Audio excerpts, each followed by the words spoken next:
Guys, what's going on? Welcome to Serial at Midnight, the official YouTube channel of SerialAtMidnight.com. My name is Heath. And I'm Bree. And we are glad you are here because this is our non-spoiler review of Spider-Man. Non-spoiler review of Spider-Man Into the Spider-Verse. I do this too. So we have not really talked about what we think about the movie. Oftentimes, we'll go see a movie together. Like, you are here because we go see movies together. We are married. We have been like partners in our movie watching for, like the better part of the last decade. And we have really interesting conversations about movies. And oftentimes you will pull things out that I didn't necessarily see. And I, like with superhero movies, I can kind of guide you through like, oh, well, this was this and this was this. I don't even know that that's necessary for this movie, but I don't think so. But we kind of, like in Rocky describes his relationship with Adrian as like, well, I got gaps, she's got gaps. We fill gaps. Bree fills gaps, I fill gaps. And some of the conversations that we have about movies are really interesting. So with all that being said, we have not talked about Into the Spider-Verse. I did lean over as the credits were rolling. And I was like, did you like it? And I was very nervous because when I like something, I liked it. When I like something, obviously, like, I want you to like it too. Yeah, so I leaned over, I was like, did you like it? And you said... Yeah, I liked it. It was great. Yeah. I that's pretty much how I feel. Like, this is a great movie. But I don't really know where to start. Do you know how to start? Do you have anything that you... Yeah, I do. I can start. Okay. I really liked and appreciated the overarching themes of the movie. That you're not alone. Like that Michael Jackson song. That's right. That exactly from Free Willy? Was that the one that it was from? I don't remember what it was from. Okay. So that you're not alone, to take a leap of faith and to believe in yourself. Believe in yourself. Which sounds... It sounds corny. I'm going to be honest with you. That sounds super corny. That sounds like a Disney movie or something like that. Like a poster in an office. Like, hang in there. Hang in there. Believe in yourself. But it's true, because that is kind of the essence of Spider-Man. Like, through great adversity. Like, if you think about the line, with great power comes great responsibility. Like, that's such a part of who Spider-Man is. But it's kind of almost cliche. It is kind of cliche, but in practice, it becomes something bigger than that. And I think the themes that you're talking about, when boiled down to just those themes, it does feel kind of stupid almost. It feels very kindergarten class. Like, believe in yourself and overcome yourself, but in practice. But they are really important themes of life, I think. Sure, but one thing that this movie manages to do is, like we're saying, is it presents those themes in a way that doesn't feel preachy at all. It feels very applicable, and we can't get into specifics. And natural. Feels authentic. Right. It does. We can't get into specifics because this is a non-spoiler review, but they do manage to hit those themes in a way that feels true to life and applicable, because we're watching a superhero movie, which is... This is a fantastic superhero movie. It was amazing. But like the Amazing Spider-Man. Amazing. Oh, it was also spectacular and web of. No. So I've never read any of it. I guess we can talk about like trailer element plot points, right? Because I don't want to spoil anything, but we do know that it's like the multiverse of Spider-Man, and that there's Miles Morales and Peter Parker and Spider-Ham and Spider-Gwen. So I have not read Miles Morales ever.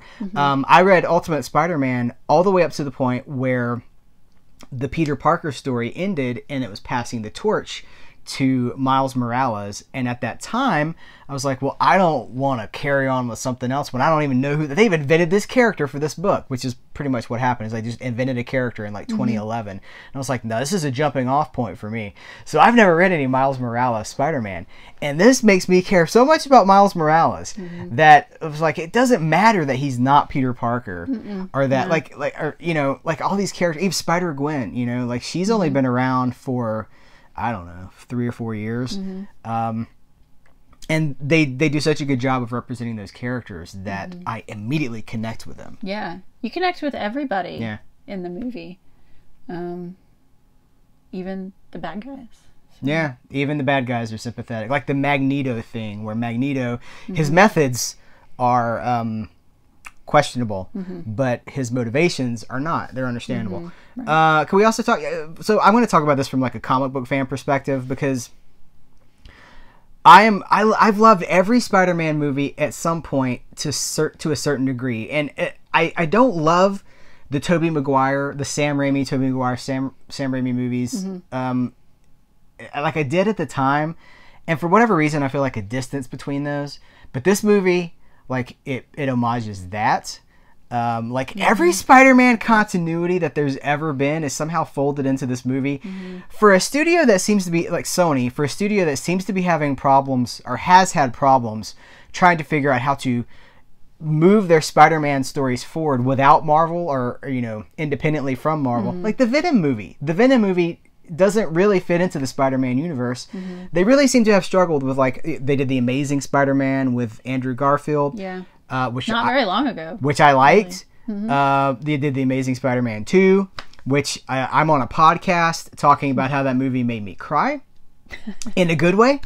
But like I have a really, like, I love Spider-Man, but there's always a sacrifice. I feel like every Spider-Man story, when it gets adapted to screen, by nature of film, has to lose something of what makes Spider-Man special. Either it's the sense of humor, or it's like the sense of movement, or the sense that anything can happen. But here's a movie that doesn't actually sacrifice anything. Yeah. And it feels like the comic books when I read the comics. Like I always say, my loyalty for adapted comics into movies is always going to be the comic books, because they came first. They have the years of story, the breadth of storytelling. But here's a movie that taps into those comic books, tells, I mean, many times it feels like reading a comic book. The thought bubbles, there's thought bubbles, there's narration text, there's page flips. So it has the best of the comic book storytelling medium with cinematic storytelling medium, motion, music. Oh my gosh. Yeah, I think it helped too in that respect because it was animated. Yes. Like, so much of that they couldn't have done if it were like actual people making, like, real life. Yeah. So much so that I think this was $100 million. I'm like, if you can make a movie like this for $100 million and get people to come see it, this is what you need to be doing, because the possibilities are endless. Like, Spider-Man looks like Spider-Man. The Peter Parker Spider-Man looks and acts. He can't shut his mouth while he's fighting the bad guys. Like, there's nothing that's been sacrificed. You don't have to worry about, like, well, they're constantly pulling their mask up because you have to show off an actor's face. Whenever that does happen, there's an organic reason for doing it. But they have completely figured out, like, I can't believe it. They figured out a way to have zero sacrifice in terms of translating to the movies, but also have all the strengths of a movie. Like, could you, like... It's very cinematic. I remember, X-Men's a different company, or it's with Disney now, but, like, I used to wonder, like, will I ever see Wolverine in, like, the orange, or the orange and brown, or the yellow and the blue, the tights? Will I ever see, the like, Captain America's close in the movies, because he's very much got his classic look going on, but it's not the same. It's still very, like, SWAT gear. I read an interview with someone who was involved in the making of this movie. I can't remember what their name was or what their capacity was, but they were just saying, like, we finally have the opportunity to tell a story that's 100% true to the comic books. And it is. It's 100% true to the comic books. Yeah. And you don't come from the comic books, but you still love this movie. Yeah, absolutely. Is it fair to say you loved it? I loved it. So, Sony, this is your game plan now. You have the multiverse of Spider-Man. You can go lots of different places with it. I hope that people turn up for this. It's a Saturday. We went to a 4:00 showing, which is historically, we chose that time because it's like a bargain price. Yeah. Significant bargain price, and that's because that's the showing that people don't go to, so they're trying to put butts in seats for that screening. So that might be why there were only 20 or so people in the movie. Wasn't very crowded. So as we're recording this, it's Saturday. We have no idea how this movie has done financially, but I really hope it's successful. But I don't know. I feel like I've kind of hogged it. What else? That's okay. What else do you like about the movie? One thing that stood out to me that I really loved was, if you look at it from an artistic point of view, like it's so like pop art. Yes. And like, I mean, just so much of it. It looked like pop art. Yeah. Who's the that colors. artist? Andy Warhol. Yeah. Yeah. It was like. Yeah. It was. That's what it reminded me of. Yes. Like and it was done so well. Bursts of color, neon greens and reds and all this stuff. And then also like Kirby Crackle too. If you come from comics, Kirby Crackle, like you know what I'm talking about, Kirby Crackle? I do. We've talked about that before. Jack Kirby. Yeah, I love that. And it was just so pretty to look at some of the time with the colors and the way they put everything together and the shapes. It was visually stunning. Yeah. And it had this constant sense of movement and motion and flow. Even when things were stagnant and like not like action was not happening on screen, it still had this nothing was ever still. You were always in motion. And I really like the way that they were able to weave in, like I said, the comic book elements. Like someone will type on the computer and be like clack, clackety, clack, clack. Yeah, that stuff was really cool. I like that too. And yeah. I don't even come from the comic books. I just thought it was very fun. That's very pop arty too, though. Yeah. Oh, for sure. Yeah. Comics are pop art. Yeah. That's what Andy Warhol was going for in the 60s when he was doing that, as he was trying to... I think he was pretentious about it, but I think his whole idea was like it's the art of the people. It's low art, and low art is therefore high art. There's the whole thing, but yeah. Now everything's art. So no, yeah. Great music too. Oh yeah. Really cool soundtrack. Very engaging. Went very well with the movie and really like brought you into it. Yeah. I thought it was super. There's no new word for everything. It's just super. Super duper. I want to be objective and like say like something that didn't necessarily work for me. I can't think of anything. I have nothing. No. The characters, I think, like I've connected to all of them. There's an argument to be made that maybe Spider-Ham was slightly out of place, but he's really not. I could see that, but he added a lot. I mean, I had Spider-Ham comics when I was a kid because it was like an offshoot of Marvel. I think it was Star Comics published Peter Parker, Spider-Ham. It was the Spectacular Spider-Ham. I can't remember what the adjective was, but and that's what it was. And he's been around for like 30 something years. He's not a new character, so they weaved in so many alternate Spider-Mans here. Were you ever lost? I was gonna say, I mean, if you argued that he was out of place, I mean, there's an argument to be made back that there were such a variety of Spideys from a variety of universes. So in the end, he really didn't seem out of place. Yeah. And no, I wasn't ever lost. They did a great job for anybody who's not read the comic books like me. They did a great job giving you backstory, but not taking up like an hour of the movie giving you backstory, but they did it. Yeah. There was no lengthy Uncle Ben origin story where like they just, because everybody knows it. Yeah. That was a downfall, not a downfall. That was a negative for the Amazing Spider-Man movie, is they had to redo the origin again, and we all know the origin. Everyone knows the origin. Yeah. This just throws you into it, and there's just action almost from the get-go. But they did give you backstory enough for you to understand what's going on, but yeah, there's definitely no lengthy storytelling for the origins. Yeah. So, except for the one the movie's about. Right. Yeah, it's ultimately the story of Miles Morales. And I think that's super cool because I like I said, like I didn't have any experience with this kid before, and now I really want to read those. That's what I was telling you. I was looking on Amazon earlier today, and there are 3 Miles Morales' collections, and they basically bring us up to just a few years ago. It's like Miles Morales, I think it's just the Ultimate Collection, volumes 1, 2, and 3 is what they are, and they're like $25, and you get the 3 volumes of that, and you've got pretty much everything Miles Morales, which is super cool, and I want to check that out. I want to talk a little bit about I don't think this is a spoiler, but he's not in the trailer, I don't think. Who? Kingpin. Kingpin is in this movie. I'm not going to talk a whole lot about Kingpin. Yeah, I don't remember him being in the trailer. But like, we won't get too deep into it. But Kingpin is in the movie, and I like Kingpin in the comics. This is Kingpin. This is how Kingpin is. He's like the size of a house. Yeah, I was gonna say, this is another one where you couldn't imagine a person playing that Exactly. role. Yeah. And like This is how like the comic book structure allows for this larger than life thing. Yeah. There's a scene where Spider-Man fights a villain early in the movie.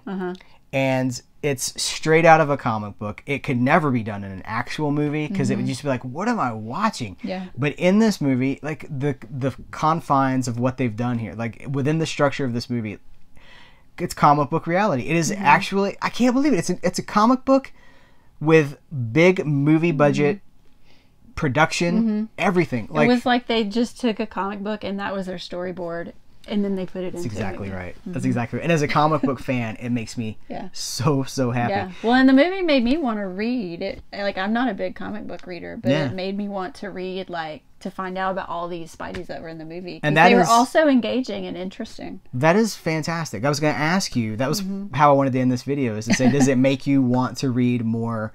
Not more. Does it make you want to read some comics? Because on the night table in there, I have Edge of Spider-Verse, which is where they introduce Spider-Man. It's not in Spider-Man. Noir's in it. It's the introduction of Spider-Gwen. It's the introduction of there's 5 of them. 5 different Spideys? Yes. Okay. Is that how many there are in total? No. There's just a whole bunch. There's a lot. Because there's more. There's more. I don't want to spoil anything. There's more. There were more in the movie. Oh, that weren't like blatantly pointed out? Yeah. Okay, you'll have to tell me about that. But we can't hear because this is a mostly non-spoiler video. Right. But they did manage to tell, like, the origin stories of these characters is, like, pretty... I haven't read Miles Morales, but, like, Spider-Gwen, like, all this stuff is straight out of the comics. Yeah. There's zero sacrifice made. And so it's a great introduction point for people who want to watch this movie and then go to the comics because... Look, when I do these videos on the channel, people will say, like, hey, what's a good place to jump on X-Men or to jump into the Avengers? People will ask me that. And, like, there's not a good answer for that because the difference between, like, if you're coming from the Marvel Avengers movies or whatever, and then you try to go read the comics, it's very different. Very different. Yeah. But this movie has brought you up to date on years of Spider-Man continuity, like multiple timelines of continuity too, and managed to present it all in under 2 hours so that you understand it, and all you gotta do is go pick up books now and you know everything you need to know, which is fantastic. So Sony has done something that I am very impressed with. It's magical. What the thought, like when the movie ended, and it's so, this is the feeling that you chase, like as a movie fan, as a comics fan, this is the feeling that I chase, is like the credits ended, there's a post-credit scene, stay tuned for the post-credits. Yeah, and sure. I was just filled with joy. It just made me filled with joy. Like, Spider-Man is such an optimistic, hopeful character. It's the thing we were talking about. So what you said, the themes that you resonated with, or that resonated with you, is the themes of, like, overcoming things, overcoming yourself, frankly, like not being a barrier to yourself. Like, those are all engendered into Spider-Man from the very beginning, from Amazing Fantasy number 15. It's all in there, deeply rooted in the character. And to just, like, when it's all said and done and the credits roll, I was just so happy. And that doesn't happen very often. It didn't happen in the last few Star Wars movies. No. It didn't happen at Solo. No. It didn't happen... It didn't happen at, like, I really liked Infinity War, but it didn't happen in Infinity War. It's such a fleeting feeling to watch a movie and just be filled with joy when it's over. Well, you couldn't with Infinity War anyway. Did not have a happy ending. Well, but you know what? There's a moment in I'll say that there's a training montage scene in this movie, and I don't think this is a spoiler. There's a training montage. It's not even a training montage. It's just like the becoming scene. That reminded me of the becoming scene of Creed, where Apollo Creed's son becomes. Anyway, as we were walking out, did you hear the guy say, "Well, they didn't mention the Broadway Spider-Man play in this movie"? No, I didn't Did you hear that guy? No. Yeah. So apparently they left that one out. Sorry. Oversight on Sony's part, I'm sure. Yeah. I'm sure. They just missed it. So I. What a weird thing to say. Yeah, right. He wanted people to know that he knew that there was a Spider-Man musical, and he was just going to broadcast seriously, it. That really sounds like he did not get it.